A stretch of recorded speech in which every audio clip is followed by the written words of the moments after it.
राणा अमर सिंह ने अपने जीवन में मुगलों के साथ लगातार 17 युद्ध लड़े, पर एक भी नहीं हारे।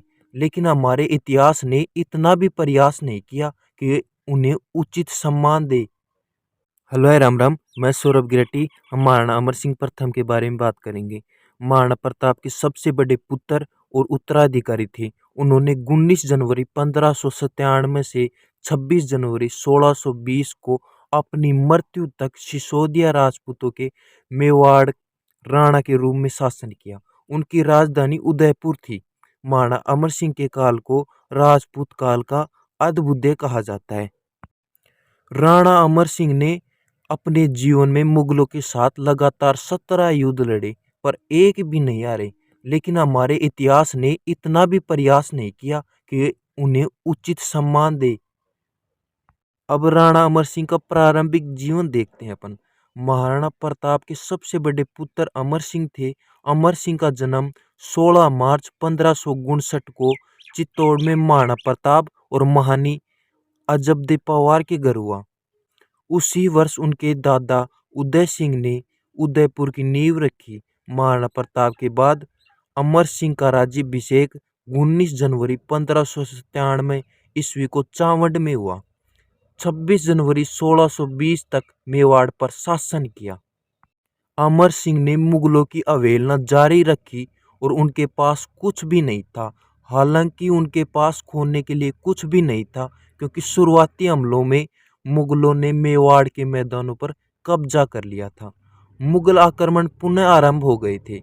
अमर सिंह को अपने राज्य की व्यवस्था में लगे लगभग 2 वर्ष ही हुए थे कि अकबर के आदेश से 1599 ईस्वी में मेवाड़ पर जहांगीर सलीम ने आक्रमण कर दिया। इस बार सलीम इस संबंध में अधिक उत्साही नहीं था, अतः वह थोड़े से समय तक उदयपुर जा कर लौट गया। अब राणा ने एक एक कर मुगल थानों पर आक्रमण करने आरंभ किए। बागौर के मुगल थाने में अधिकारी सुल्तान खां गोरी, उटाला के कलमू खान तथा अन्य कई स्थानों के थानेदारों को राजपूतों ने मौत के घाट उतार दिया। उन राणा पर अधिकार स्थापित कर लिया। जब जहांगीर सलीम स्यों बादशाह बना 1605 ईस्वी में, उसने पिता की नीति का अनुसरण किया। उसी आधार पर उसने दूत भेजना आरंभ किया। उसने शाहजादा परवेज को भेजा, महावत खां को भेजा, अब्दुल खान को भेजा, राजा बसु को भेजा।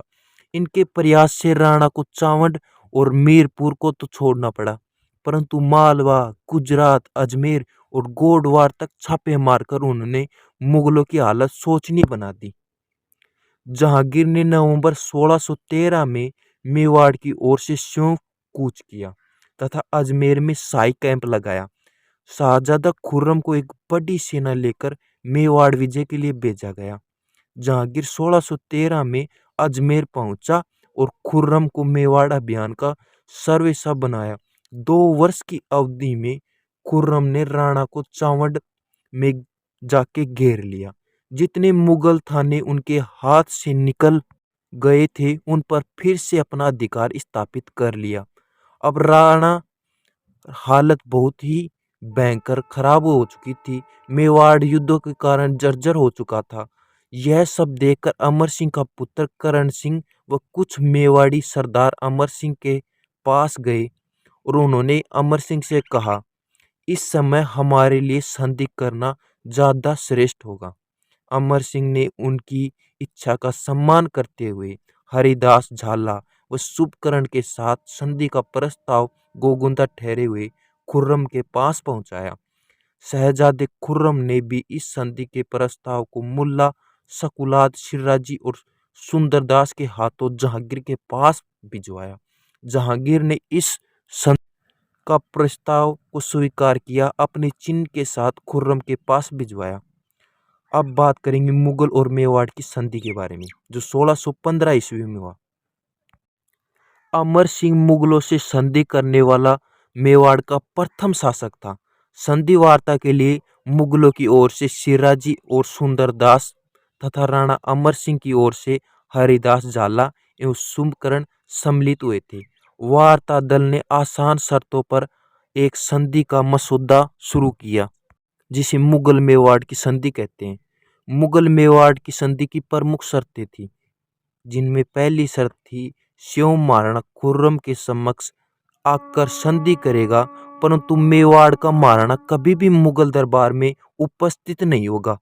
उसकी जगह उसका ज्येष्ठ पुत्र ही मुगल दरबार में उपस्थित होगा। अतः मुगल दरबार में सर्वप्रथम मेवाड़ की ओर से अमर सिंह का ज्येष्ठ पुत्र करण सिंह गया था। दूसरी शर्त थी चित्तौड़ का किला मेवाड़ के महाराणा को लौटा दिया जाएगा, परंतु वह भविष्य में कभी उसकी मरम्मत नहीं करवा पाएगा। तीसरी शर्त थी कुंवर करण सिंह 1000 घुड़सवारों के साथ मुगल दरबार में उपस्थित होगा। और चौथी शर्त थी अन्य राजपूतों की तरह मेवाड़ के महाराणा को मुगलों से वैवाहिक संबंध स्थापित करने के लिए बाध्य नहीं किया जाएगा।